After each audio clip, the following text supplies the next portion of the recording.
Welcome to the Jancar Show, essentially a collection of all the audio versions of my articles, as well as commentary and expansions I've done on their content. I hope you enjoy the listen. And if you want to go deeper into my process for getting back with an ex, consider grabbing my free reattraction cheat sheet. And if you want to go deeper into breakup recovery, consider grabbing my free recovery cheat sheet. These are simply one-page PDF documents full of tips and useful insights that you can implement right this second to reach your post-breakup goals. To get any of the two cheat sheets, visit maxjancar.com/sheets. That is maxjancar.com/sheets, as in a sheet of paper. And with that out of the way, let's get right into our episode. So hello there, welcome to another episode. This one is yet another expansion episode. This time we're expanding upon my article on self-esteem that you can check out on my website, maxjancar.com/how to rebuild self-esteem after a breakup. But anyway, what we're gonna specifically expand upon and talk about is self-talk. To be even more specific, negative self-talk and how to overcome it. Now, this is a very frequent phenomenon that happens to just about everyone going through a breakup. We all end up at some point in our life following that painful period with thoughts like, I feel like I'm up against the world, I'm no good, why can't my relationship work out, no one understands me, I've let the people around me down, I let myself down, I'm such a bad partner, I'm such a failure, what's wrong with me? Like, this is probably relatable, I suppose, because the truth is, most of us have very similar thoughts when it comes to, or very similar negative self-talk when it comes to dealing with the aftermath of a breakup. Now, the problem is, most people handle these thoughts, this negative self-talk, in a completely loop-sided and faulty way, a way that does not work. And what I'm talking about is simply, instead of talking down to themselves, they switch up and interchange that negative self-talk with the other extreme, other unrealistic extreme, positive self-talk.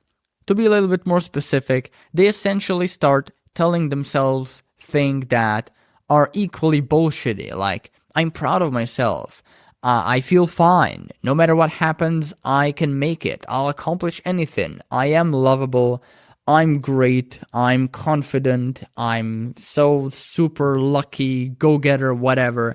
It's all bullshit. This is a horrible way to tackle your negative self-talk because A, it takes a lot to delude yourself to a point where you will actually believe those statements, and B, if you actually do by some miracle end up believing them, you're just opening up the doors to narcissism, hardcore narcissism, and just thinking you're the center of the world. And that's also, it's better than being miserable and being depressed and feeling you're special because you are and deserve special treatment because you're such a piece of shit, essentially.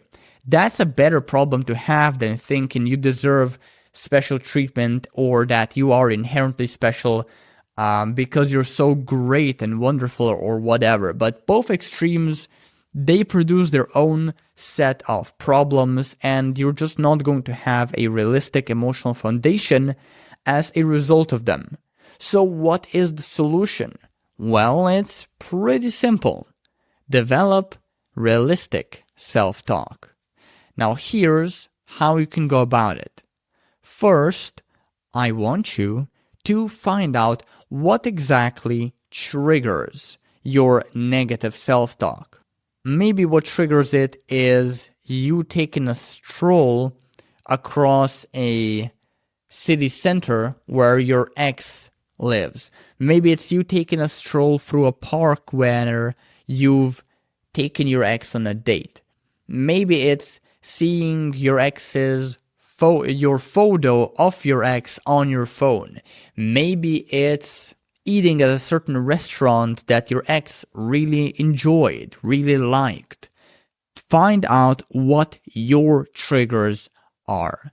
And once you do, try to distance yourself from them, or at best, completely eliminate them.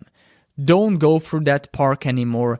Don't go through that city center anymore. Take some sort of a detour. Take some sort of an alternative path.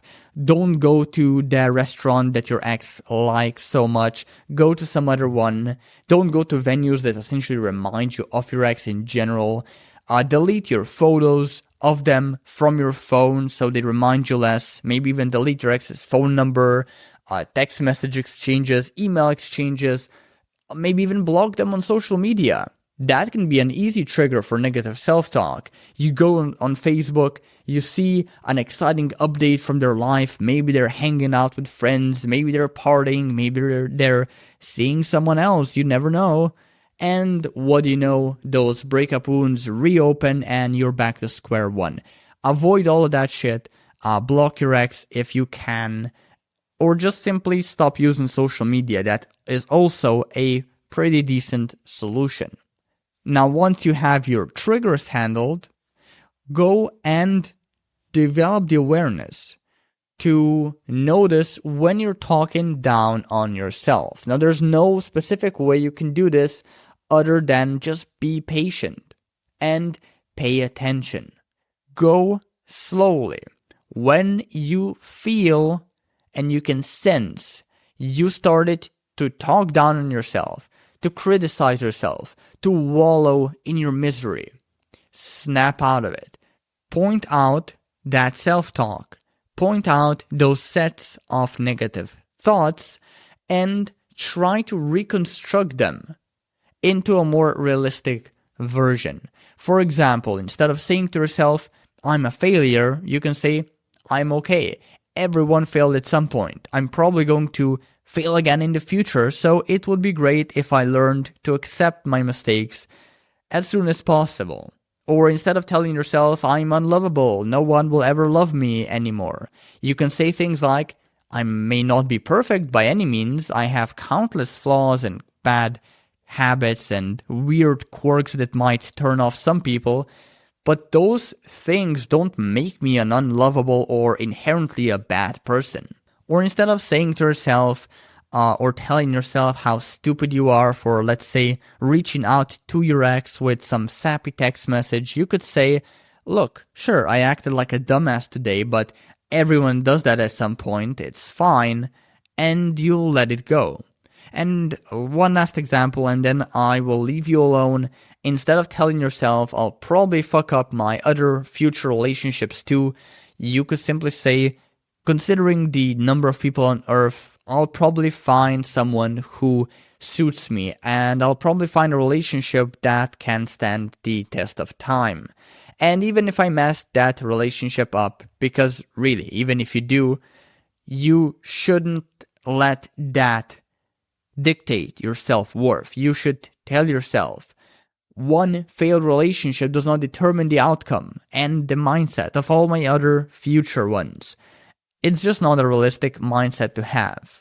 So maybe you will mess it up, but that doesn't mean you will mess up all of the relationships in your life. So, summarize. Learn about triggers. Notice your triggers.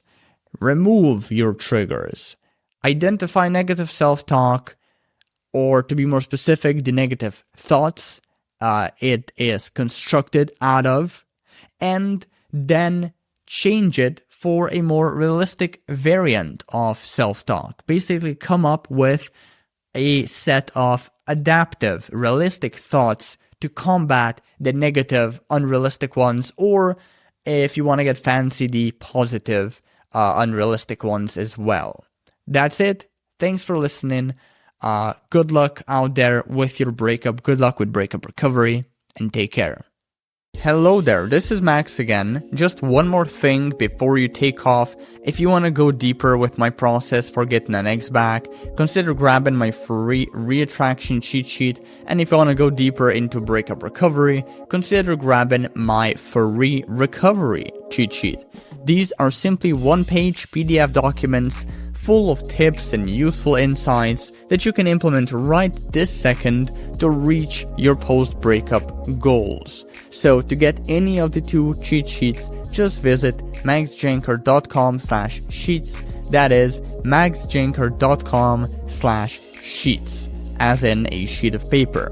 With that out of the way though, thank you for tuning in and take care.